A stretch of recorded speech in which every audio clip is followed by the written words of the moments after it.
Agenda के तहत वो लोग राहुल गांधी को एक कहते नहीं कि देश में फिर से अब वो क्रिएट करेंगे जो शाहीन बाग क्रिएट हुआ था, या फिर आप कह सकते हैं किसान का आंदोलन, ताकि बार बार ये चीज़ों को टारगेट करके समाज में डिस्टरबेंस पैदा किया जा सके।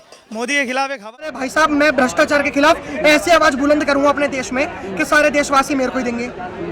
पासा पड़ गया उल्टा। अब अगर ये जो लोअर कोर्ट है सूरत में, अगर सूरत में इसके खिलाफ समन आता, मेरे को तो सबसे बड़ी बात एक समझ में नहीं आती, राहुल गांधी तो पप्पू, इसका वकील कब से पप्पू होने लग गए। समन आता है, समन के खिलाफ आप हाई कोर्ट जा सकते हो, ऑनरेबल सुप्रीम कोर्ट जा सकते हो। कुछ दिनों बाद नोटिस आता है, सेक्शन 153 के क्लोज 1 में साफ लिखा हुआ है कि आप उसके खिलाफ देश में 2024 का चुनाव, आम चुनाव अब होने की जो सुगबुगाहट है, क्योंकि 2023 है, पूरे देश को नापना है। और क्या सत्ता पक्ष और क्या विपक्ष अब पूरी पुरजोर कोशिश में लग गया है। कौन अपने पाले में लाएगा, विपक्ष की बात कर रहा हूं, और कौन तीसरी बार अपनी सरकार बनाएगा, यानी मोदी की बात कर रहा हूं।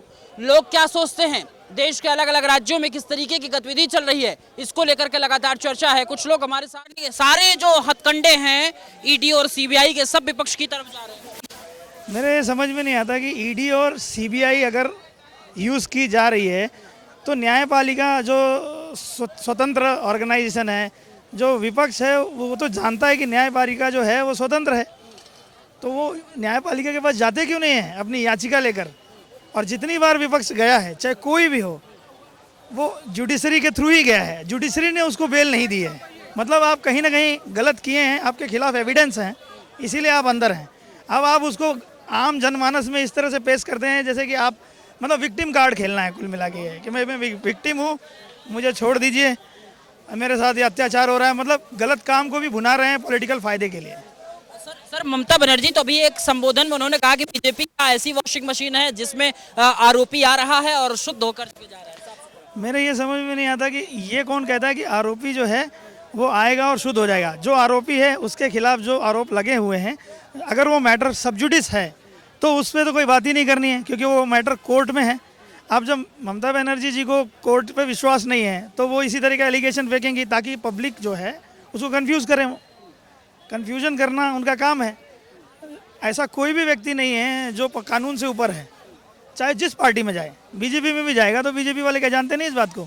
अगर उसके खिलाफ कोई केस है या कोई एविडेंस है तो वो कोर्ट उसको उसके हिसाब से उसको पनिशमेंट देगा। महाराष्ट्र की बात जब होती है, आप वहाँ के रहने वाले हैं, नारायण राणे पे भी एक लांछन लगता है कि उनको भी डरा धमका के बीजेपी में शामिल करवा लिया गया। ये तो पॉलिटिक्स है, ये तो कोई किसी को कुछ भी लांछन लगा देगा। कोई अपने किसी के डराने धमकाने से नहीं आता, सब अपने स्वार्थ और अपने करियर को देख के आते हैं। जिसको जहाँ लगता है कि भाई मेरा फ़ायदा है, यहाँ पे मेरा करियर है, वो आता है। तो अभी अगर ये पूरे प्रकरण को देखें 2024 को, तो क्या लगता है कि विपक्ष किस तरीके से मजबूती अपने आप को कर पाएगा, कौन कौन साथ जाएंगे? विपक्ष की मजबूरी है कि विपक्ष कभी एक नहीं हो पाएगा, एक नहीं हो पाएगा। सबसे बड़ी मजबूरी ये है क्योंकि वहाँ पर विपक्ष में जो फेस है वो कोई है ही नहीं। अब राहुल को फेस बनाते हैं तो बाकी हट जाते हैं। अगर राहुल को फेस नहीं बनाते तो विपक्ष खड़ा नहीं हो पाता, एकजुट नहीं हो पाता है, क्योंकि सबसे बड़ा विपक्ष तो राहुल गांधी है। अब रहेगा सवाल जो राहुल गांधी पे जितने केसेस आए या जो उनकी निलंबन हुई है उसमें भी पॉलिटिक्स है।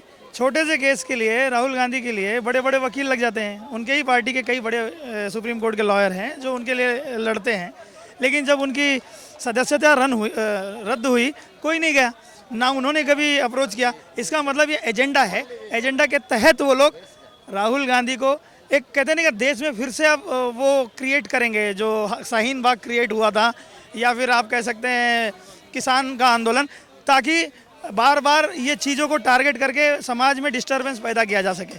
मोदी के खिलाफ एक हवा बनाने की कोशिश की जाए जिसमें ये कामयाब कभी नहीं हो पाएंगे।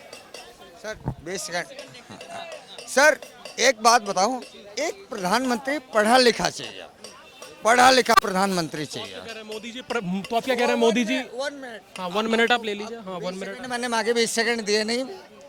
एक पढ़ा लिखा प्रधानमंत्री चाहिए। हमारे केजरीवाल ने पूछा था कि प्रधानमंत्री जी कितने पढ़े लिखे हो, तो उन्होंने बोला मैं तो 10वीं में फेल हूँ। ऐसा प्रधानमंत्री चाहिए हमें। ये कह रहे हैं प्रधानमंत्री नरेंद्र मोदी जी अनपढ़ हैं। अनपढ़ प्रधानमंत्री मोदी जी हमारी देश की जीडीपी कहां से उठाकर कहां पर रख दिया आप सब जानते हैं। एक स्टैनफोर्ड का pass out Rahul Gandhi. Stanford आपको पता है विश्व की नंबर एक विश्वविद्यालय है। उसको पढ़ा हुआ आदमी जब इंडिया के लोग पप्पू बोल सकते हैं तब आपको पता चल सकता है कि किस प्रकार के आदमी यहाँ पर देश सत्ता संभालने के उसमें। मोदी जी भले ही अनपढ़ है लेकिन उनकी मानसिकता इंडिया के सिटीजन के खिलाफ बिल्कुल भी नहीं है, उनके लिए। उनको पता है मैं जनता का मिनिस्टर नहीं हूँ, मैं प्रधान सेवक हूँ। ये मेंटेलिटी बोलती है जो अनपढ़ है। Thank you. कहाँ के रहने वाले हो? जी मैं झांसी का रहने वाला हूँ जी। तो क्या लगता है कि युवा जो आपकी एज के लोग हैं, स्कूल जाने वाले लोग हैं, वो 2024 के लिए कभी चर्चा होती है क्या? 2024 मतलब मैं समझा नहीं प्रश्न। जो लोकसभा चुनाव आने वाला है 2024 में। जी 2000 के लिए मुझे ऐसा लगता है कोई है नहीं कॉम्पिटिटर। मुझे लगता है ऐसा कोई है नहीं। बीजेपी जब तक सत्ता में है मुझे लगता नहीं कोई कॉम्पिटिटर ऐसा कोई है जब तक बीजेपी हमारे साथ है। That's all.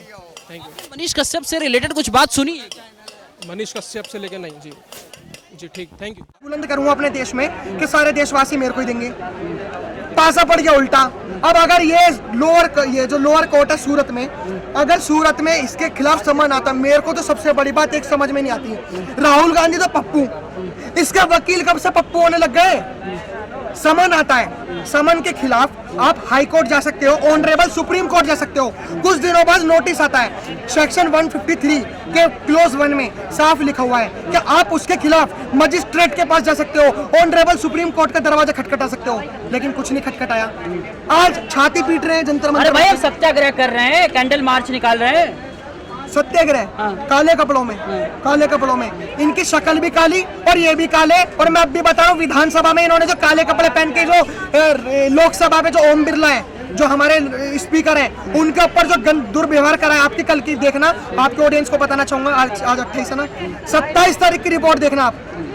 लोकसभा के ऊपर, लोकसभा स्पीकर के ऊपर बैनर फेंके गए हैं। संसद 1.5 करोड़ रुपए में चलता है। कौन 1.5 करोड़ रुपए देता है? हमारे टैक्स के पैसों से जाता है। आज ये जो ठेली पटरी लगाने वाले हैं, ये 1-1 रुपए की माचिस भी खरीदते हैं तो टैक्स जाता है, और 1.5 करोड़ रुपए डेली की संसद में फूकते हैं। संसद क्यों नहीं चलने दे रहे, इस बात का जवाब दो। रामनवमी, अब 22 मार्च को क्या था, हिंदू नववर्ष, 22 मार्च को हिंदू नववर्ष था, तो उसमें क्या कहते हैं, पार्लियामेंट की एक दिन के लिए छुट्टी दे दी।